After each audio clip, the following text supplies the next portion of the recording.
Assalamualaikum warahmatullahi wabarakatuh. Di pembelajaran hari ini saya akan bahas mengenai teks eksplanasi. Nah, apa sih teks eksplanasi itu? Kata eksplanasi berasal dari bahasa Inggris explanation yang memiliki arti penjelasan atau paparan. Teks eksplanasi merupakan teks yang memuat paparan atau penjelasan mengenai suatu peristiwa atau fenomena, baik itu fenomena alam atau fenomena sosial yang dapat terjadi dalam kehidupan sehari-hari.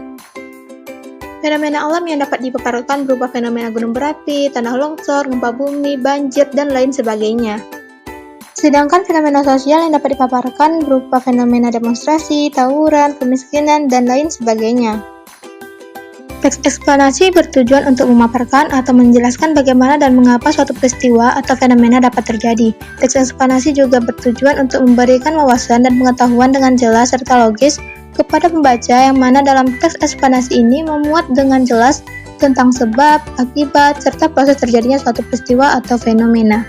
Berikut ciri-ciri teks eksplanasi. Yang pertama yaitu bersifat ilmiah, yang kedua berisi fakta atau faktual, yang ketiga bersifat informatif, yang keempat tidak bersifat mempengaruhi pembaca, yang kelima berfokus pada hal-hal umum atau generik, yang keenam biasanya menggunakan pola urutan seperti pertama, kedua, dan seterusnya.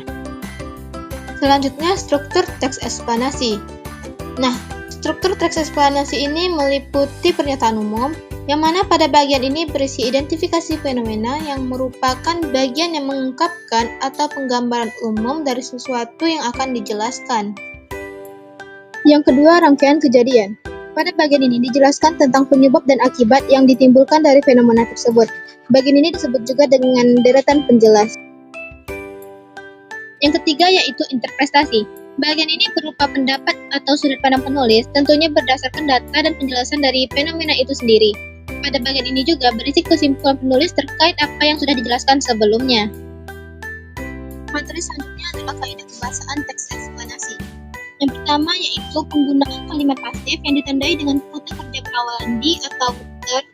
Hal ini berfungsi untuk menjelaskan proses atau fenomena secara objektif. Yang kedua yaitu penggunaan konjungsi kausalitas dan temporal. Konjungsi kausalitas berguna untuk menunjukkan hubungan sebab akibat, sedangkan konjungsi temporal membantu dalam menjelaskan urutan peristiwa berdasarkan waktu. Kaidah kebahasan teks eksplanasi yang ketiga yaitu istilah ilmiah atau istilah teknik yang spesifik.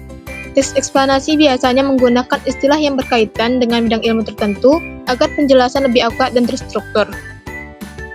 Berikut contoh teks eksplanasi.